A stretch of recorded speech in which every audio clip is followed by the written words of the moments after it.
News 15 में आपका स्वागत है। आज हम न्यूज़ 15 के अंदर चर्चा करेंगे देश और दुनिया की प्रख्यात सामाजिक कार्यकर्ता मेधा पाटकर जी से। मेधा पाटकर जी का नर्मदा बचाओ आंदोलन का संघर्ष 37 वर्षों से जारी है। उन्होंने वर्ल्ड बैंक को रोका है। वर्ल्ड बैंक की जो चेतावनियां थीं और उन्होंने जो बताया था उस समय, जो उसका अध्ययन किया था, वो सही साबित हुआ है। तो आज हम मेधा पाटकर जी से पूछेंगे कि 37 वर्षों की उनकी क्या उपलब्धि रही और वो कैसे वर्ल्ड बैंक को उस समय रोक पाई थी और कौन सी चेतावनियां उन्होंने दी थी। मेधा जी, आप बताएं। धन्यवाद।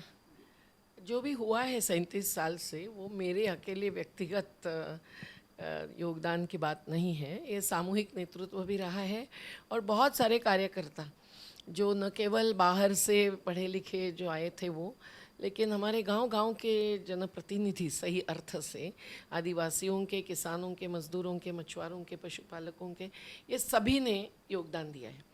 37 सालों का संघर्ष वहीं से शुरू हुआ कि कोई भी विकास की परियोजना जैसे आकी जाती है, लोगों के तरफ न देखते हैं, न उन्हें पूछते हैं। न ट्रिब्यूनल जो 10-10 साल बैठा था नर्मदा पर, मध्य प्रदेश, गुजरात और महाराष्ट्र के बीच के विवाद सुलझाने के लिए, वो सही अभ्यास पूरा करवाता है और नहीं लोगों के बीच जाकर चौकसी करते हैं। ट्रिब्यूनल 10 साल में केवल 3 मंदिरों को भेंट दे के आया और ट्रिब्यूनल के जस्टिस रामास्वामी ने जो भी जवाब दिया वो ट्रिब्यूनल का फैसला कानून माना गया, लेकिन उसका अमल तक नहीं हो रहा था। और बिना पुनर्वास हजारों परिवारों को 245 गांवों के उजाड़ना, ये तो संभव ही नहीं था मंजूर होना। परिवारों की संख्या तो उस समय बहुत ही कम, कुछ 8-1 हज़ार बताई गई थी। आखिर में वो पहुँचे हैं अभी 50,000 के ऊपर। आज 50,000 परिवारों को पुनर्वास करीबन मिल चुका है। मध्य प्रदेश के 193 गांव, महाराष्ट्र के 33 गांव, गुजरात के 19 गांव। लेकिन आज भी गुजरात में, महाराष्ट्र में सैकड़ों और मध्य प्रदेश में कुछ हज़ार लोग बाकी हैं। आज भी पुनर्वास का कुछ ना कुछ कार्य बाकी है। लेकिन जो ज़मीन का हक मिला है, महिला खातेदारों से लेकर सब, उसको आज के रोज में वो रोकना चाहते हैं, वो भी हमें मंजूर नहीं है। पर जो ज़मीन का हक मिला है, जो पुनर्वास स्थल का निर्माण हुआ है, वो सब कानून के आगे जाकर नीतियों में प्रावधान एक एक कुम्हारों के लिए, केवटों के लिए, पशुपाल करवाते करवाते हम लोगों ने पाया है। और उसके लिए कानूनी और मैदानी दोनों संघर्ष करने पड़े हैं। इसलिए हमारे अधिवक्ताएं, हमारे सभी कार्यकर्ताएं इसके द्वारा जो एक जीवटता के साथ संघर्ष कर चुके हैं, उसका ही नतीजा है कि इतना बड़ा पुनर्वास जो दुनिया के किसी भी बांध के या विकास परियोजना के विस्थापितों को नहीं मिला, वो मिला है।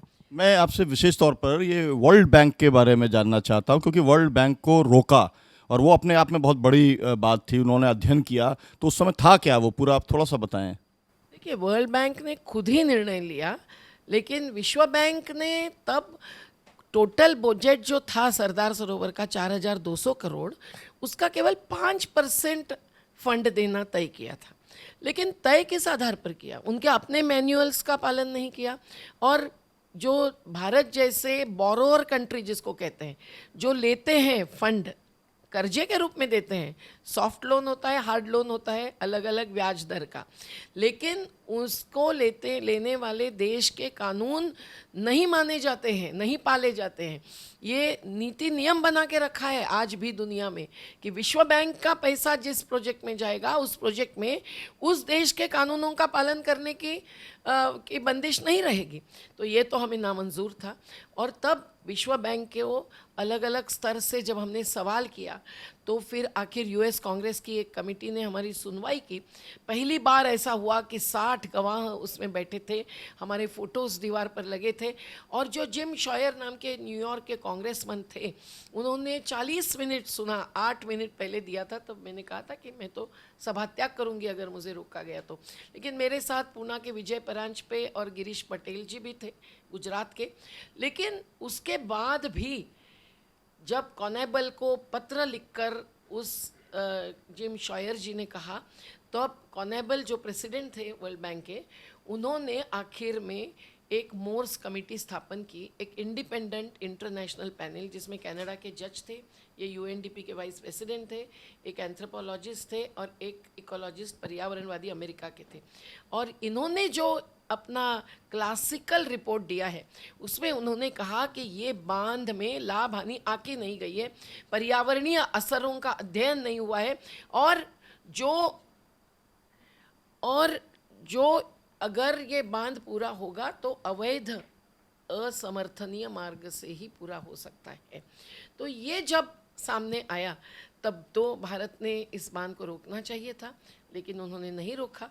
पर हम लोगों ने अपना संघर्ष जारी रखा और देश देश के जो देश पैसा देते हैं, शेयर्स लेते हैं विश्व बैंक जैसे एक अंतर्राष्ट्रीय साहूकारी संस्था में, उन्होंने आखिर ये तय किया कि हम लोग वर्ल्ड बैंक को सवाल करेंगे। तो बोर्ड ऑफ डायरेक्टर्स ने ये एक प्रकार से चुनाव किया और जब उन्होंने 6 महीने का समय भारत सरकार को दिया कि आप अभी भी पूरा करके दिखाइए, जो कार्य बाकी है, प्लानिंग बाकी है, अभ्यास बाकी है, तो उस दौरान भी हम जेल में गए भोपाल के। हमारे महिलाओं ने उनको बंगड़ी डाली, उनके गाड़ी को बीच में रोककर। तो मैदानी संघर्ष के साथ साथ ये मोर्स कमेटी का रिपोर्ट जो सच्चाई सामने ला चुका है, हमारे साथ 1.5 साल तक और सरकार के साथ भी पूरा संवाद और कागज़ीय जानकारी और विश्लेषण करते हुए उसका असर आया। और फिर विश्व बैंक ने ही अगुवाही लेते हुए एक इंस्पेक्शन पैनल अंदर बनाया, जो एक प्रकार के शिकायत निवारण प्राधिकरण है। आज कहीं भी अगर विश्व बैंक के पैसे से कोई भी प्रोजेक्ट हो रहा है, वो एक रास्ता हो या कोई थर्मल पावर प्रोजेक्ट हो या इरिगेशन प्रोजेक्ट हो, तो उस पैनल में शिकायत कर सकते हैं, विस्थापितों से लेकर पर्यावरणवादियों तक कोई भी। और ये इसलिए महत्व की बात हो गई कि उसके बाद फिर विश्व बांध आयोग बना और उसमें विश्व बैंक के भी प्रतिनिधि थे, मैं आंदोलन की प्रतिनिधि थी, सामाजिक संस्थाओं के प्रतिनिधि थे, और बांध बनाने वाली कंपनियां एबीबी जैसे उनके प्रतिनिधि थे, चाइनीज़ गवर्नमेंट की 3 गॉर्जेस जैसे बांध बनाने वाली उनकी प्रतिनिधि अधिकारी थी। टॉप लेवल के सब लोग होते हुए हम 12 कमिश्नर्स ने जो रिपोर्ट निकाला है वर्ल्ड कमीशन ऑन डैम्स का, वो आज तक क्लासिकल डॉक्यूमेंट माना जाता है, क्योंकि हज़ारों बांधों का दुनिया भर के अभ्यास हुआ पहली बार, और उससे यही निकला कि बड़े बांधों से भी अलग विकल्प है और वो कम हानि के होते हैं। लाभ तो इसमें भी मिलते हैं लेकिन हानि ज़्यादा होती है। जो सरदार सरोवर ही नहीं, बहुत सारे भारत के, चीन के बड़े बांधों में, यांगसे नदी पर बांधा हुआ 3 गॉर्जेस बांध, भारत का भाखरा नानगल बांध, सब में साबित हो चुका है। जी, मैं एक और बात आपसे जानना चाहूँगा कि नर्मदा बचाओ आंदोलन ने लीगल बैटल भी बहुत लड़ा, कानूनी लड़ाई, तमाम सारे ऐसे फैसले कराए जो कि पूरे देश के विस्थापितों के लिए एक तरीके का लैंडमार्क बने। तो क्या आप उनके बारे में बहुत संक्षेप में बताना चाहेंगी कि कौन कौन से ऐसे फैसले हुए हाई कोर्ट के या सुप्रीम कोर्ट के? क्योंकि 60 लाख रुपया जो मिला वो तो कहीं पर नहीं मिला पूरे देश के अंदर, वो नर्मदा के अंदर मिला। ज़मीन के बदले ज़मीन कहीं पर मिली, आपके यहाँ पर मिली, कहीं और नहीं पर नहीं मिली। तो आप थोड़ा सा लीगल जो आपका बैटल था उसकी उपलब्धि और कौन से वो वकील थे? देखिए, बहुत लोग हमको कहते रहे जबकि हमने 1985 से संघर्ष शुरू किया, और हम लोग छोटे छोटे मुद्दों पर, जैसे पेड़ काटने आए महाराष्ट्र के धनखेड़ी और मणिबेली गांव में, तो हमारे निर्मल कुमार सूर्यवंशी बड़े जनवादी अधिवक्ता ने वहाँ के डिस्ट्रिक्ट कोर्ट में केस लड़ी। लेकिन हम लोग बड़े केसेस में, बड़े कोर्ट में जाना नहीं चाहते थे। बहुत लोग हमको कहते थे, पर हमारा कहना यह था कि कोर्ट में जाएंगे और कोर्ट ही अगर जनता की अवमानना करता है तो एक बहुत बड़ा हादसा बैठता है, हम इसमें क्यों जाए।